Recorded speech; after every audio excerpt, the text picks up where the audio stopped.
Welcome to Fan for Racing Radio. I am Fan for Racing Sharon, and joining me for today's show is Sal Segala. Welcome to the show, Sal. Oh, thank you, Sharon. All right. We're going to be reviewing, the NASCAR Truck Series race that took place out at Martinsville Speedway last Friday night. Just general thoughts about the Truck Series race, Sal. Yeah, it was pretty good until the ending, but you just got to feel bad for some of the drivers involved. Little fiasco that took place, but other than that, it was I guess you could say it was a night to remember for old Daniel Hemrick and the Bill Yes. McAnally Racing Team. Yes, it was.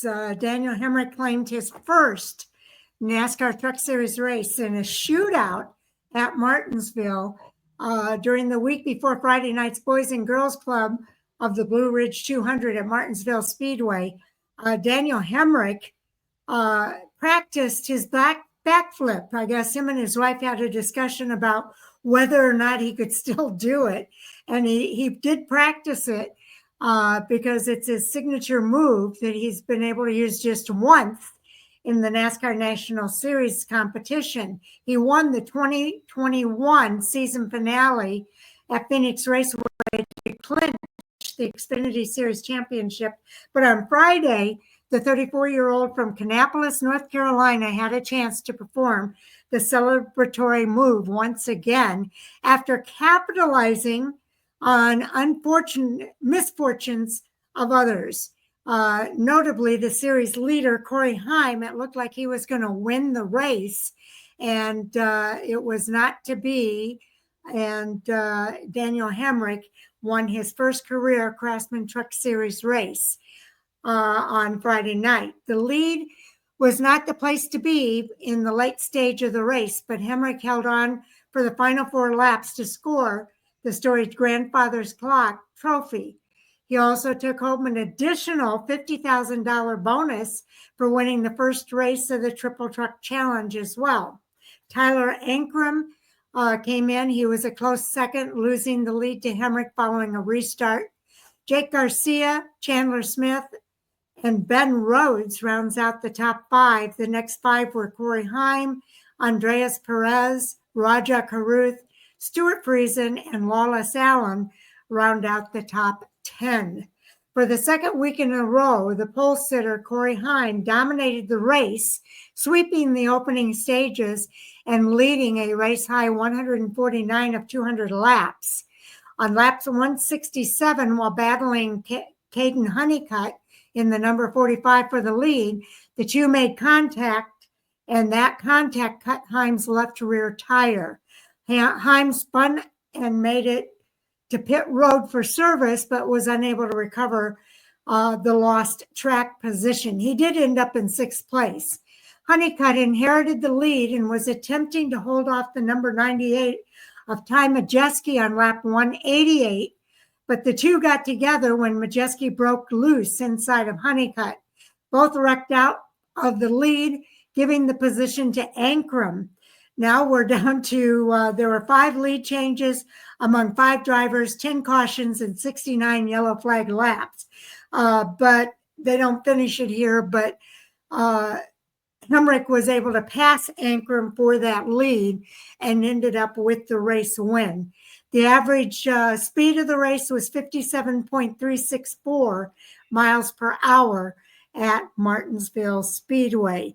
Your thoughts, Sal, about the top 10 finishers here? Yeah, it was man, you had to feel bad for Corey Heim and also for Tyler Ankrum, who looked like he might have had a shot at the win. Yes. But Daniel Hemrick got lucky and squeezed out that. It's like they say, 50, 60, 70% of racing is luck, and Hemrick found that luck to grab that win. It was a good win. Well, he was in the right place at the right time, right? Exactly, that's about it. But you got to be lucky to be in that place. But congrats to Bill McAnally Racing, for getting the win. The number 19. Yes. Lucky Daniel Hemrick. It's been a long time, since he's had a win. Especially with him racing full time this season. Other than that, it was just another normal weekend with the trucks. And Um, Martinsville.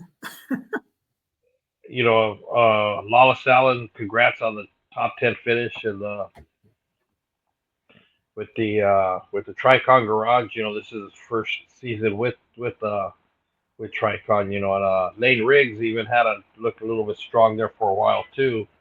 Mm-hmm. Ended up finishing 11th, but let me see who was the highest this week. The highest finishing rookie was Andres Perez de Lara was the highest finishing rookie. So congrats on the Yes. seventh place finish there.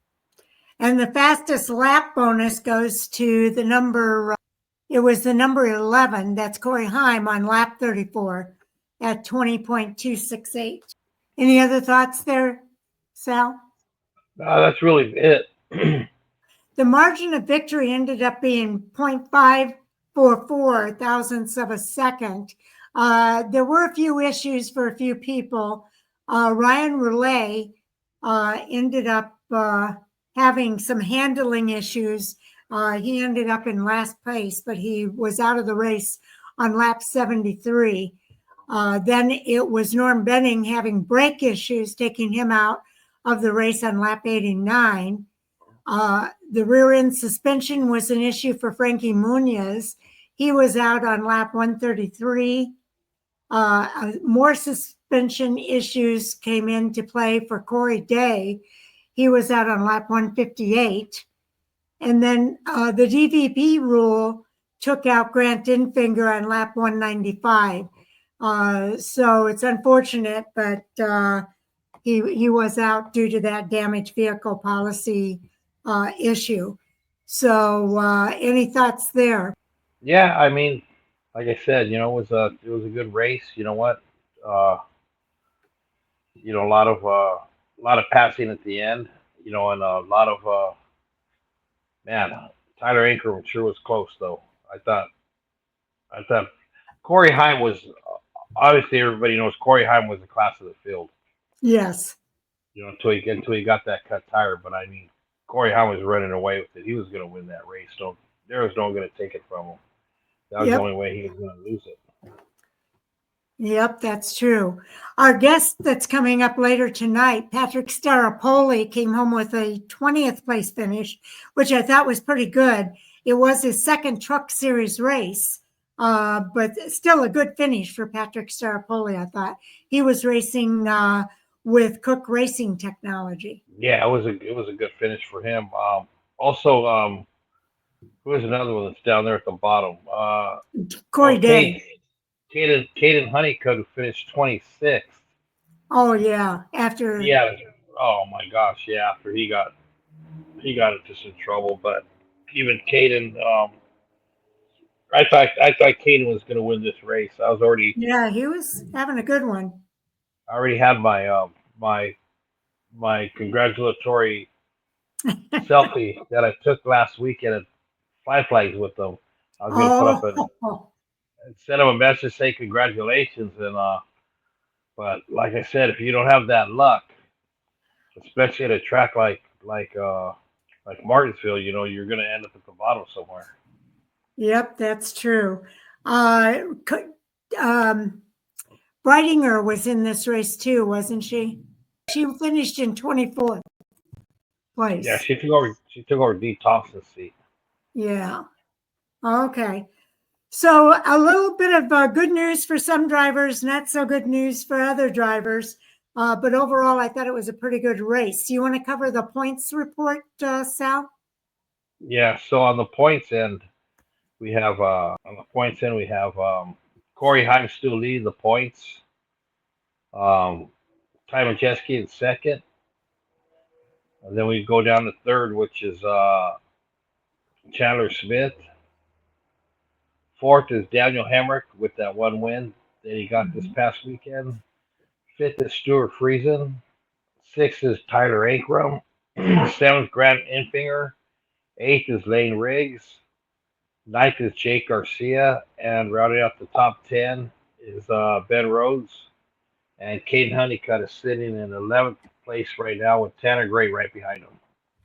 Yes, and Gio Ruggiero, the rookie, is right there too in 13th place. Yeah, I don't see any ties or anything this week. Usually we see a tie, but not so much this week. Corey Heim has the most playoff points with his 4 stage wins and 2 race wins. He's got those 14 playoff points, which is really going to help him later on. Oh yeah, and then other than that, the only other one with the win in the series that's running regulars is Daniel Hemrick. Because other than that, Yes, the other 2 wins went to Kyle Larson and Kyle Busch. that's correct. That's correct. So we'll see what happens. I think they're off this next week, so we won't see them until we get to Bristol.